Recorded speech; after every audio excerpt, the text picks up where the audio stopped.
आज भारत ही नहीं, दुनिया के कई हिस्सों में एक सवाल तैर रहा है। सवाल सीधा है और असहज भी। वो तमाम मुस्लिम देश जो हर मंच से उम्मा की बात करते हैं, इस्लामी एकता की बात करते हैं, मुश्किल वक्त में आखिर खामोश क्यों हो जाते हैं? ये सवाल नया नहीं है, लेकिन हर संकट इसे फिर से जगा देता है। अहमद फराज ने बरसों पहले एक शेर में एक कड़वी सच्चाई कही थी। वो शेर आज फिर सोशल मीडिया पर घूम रहा है। लेकिन आज हम शायरी नहीं, सियासत की हकीकत की बात करेंगे, क्योंकि बात सिर्फ भावनाओं की नहीं है। बात है नेतृत्व की, बात है नैतिक स्टैंड की, और बात है उस दावे की जिसे इस्लामी एकता कहा जाता है।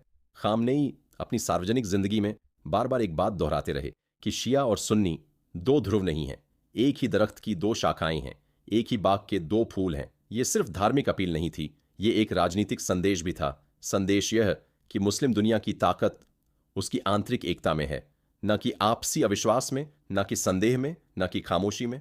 लेकिन आज जब वो इस दुनिया में नहीं है और उनके समर्थकों को लगता है कि साथ की सबसे ज्यादा जरूरत थी, तो कई बड़े मुस्लिम देश सावधानी से शब्द चुनते नजर आए। बहुत कुछ कहते हुए भी ज्यादा कुछ नहीं कहते हुए दिखे। रमजान का महीना है, इफ्तार की दावतें हैं, रोशन महल हैं, सरकारी कार्यक्रम हैं, भव्य तस्वीरें हैं, और इन सब के बीच आम लोग पूछ रहे हैं, रोजे का मतलब क्या है अगर मुश्किल में खड़े होने का साहस ना हो?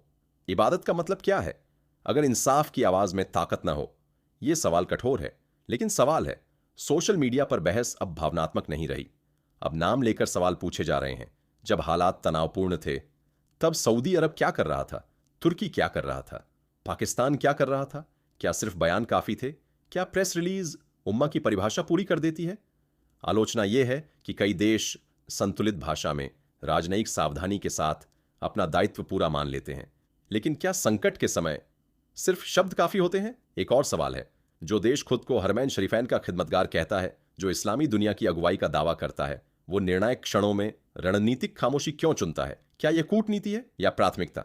जब गाजा में बच्चे मारे जा रहे थे, जब मलबों से लाशें निकल रही थीं, तब भी बयान आए थे, संतुलित, सावधान, मापे हुए शब्दों में। लेकिन जमीन पर कोई सामूहिक दबाव नहीं दिखा। बहुत से लोग कहते हैं जमीन पर सिर्फ एक देश मुखर था, और जब उस देश पर दबाव की बात आई, तब भी बाकी दुनिया ने वही राजनयिक भाषा चुनी। यह खामोशी कोई इत्तेफाक नहीं लगती, ये एक नीति है। टकराव से बचने की नीति, संतुलन बनाए रखने की नीति। लेकिन सवाल यह है, क्या नेतृत्व का मापदंड सिर्फ आर्थिक ताकत है? क्या नेतृत्व सिर्फ वैश्विक रिश्तों की मजबूती से तय होगा, या फिर मुश्किल वक्त में लिए गए स्टैंड से? इतिहास बयान नहीं याद रखता, इतिहास स्टैंड याद रखता है। जब खामनेई को याद किया जाएगा, तो सिर्फ उनके भाषण नहीं, बल्कि वो मौके याद किए जाएंगे जब उन्होंने खुलकर अमेरिका और इजराइल की नीतियों का विरोध किया, चाहे उससे कूटनीतिक जोखिम क्यों न जुड़ा हो। इतिहास हमेशा दर्ज करता है किसने जोखिम लिया और किसने दूरी बनाई। आज सोशल मीडिया पर ग्लोबल पावर सर्किल्स की नजदीकियों की चर्चा भी हो रही है। लोग पूछ रहे हैं, आखिर प्राथमिकता क्या थी? वैश्विक ताकतों के साथ संतुलन या इस्लामी दुनिया की सामूहिक आवाज? यह तुलना व्यक्तियों की नहीं है, यह तुलना नैतिक स्थिति की है। यह तुलना इस बात की है कि संकट के समय आप किस तरफ खड़े थे। नेतृत्व सिर्फ पद नहीं होता, नेतृत्व जोखिम लेने की क्षमता है। नेतृत्व अलोकप्रिय निर्णय लेने का साहस है। नेतृत्व संतुलन और चुप्पी के बीच फर्क समझने की समझ है।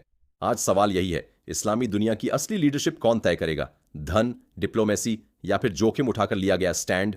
यह कहानी सिर्फ एक देश की नहीं है, यह कहानी उस दावे की है जो उम्मा शब्द के साथ जुड़ा है। अगर उम्मा एक है, तो संकट में आवाज भी एक होनी चाहिए। अगर एकता सच है, तो उसका प्रमाण भी दिखना चाहिए, वरना एकता सिर्फ भाषण में रह जाती है, और इतिहास भाषणों को बहुत देर तक याद नहीं रखता। खामनेई इस दुनिया में नहीं है, लेकिन उनके समर्थक कहते हैं उनका स्टैंड रहेगा। सवाल उठते रहेंगे, बहस जारी रहेगी, और इतिहास धीरे धीरे सब दर्ज करता रहेगा। आखिरकार नेतृत्व का असली पैमाना यही है। जब समय कठिन था, तब आप कहां खड़े थे? बयान के पीछे या स्टैंड के साथ?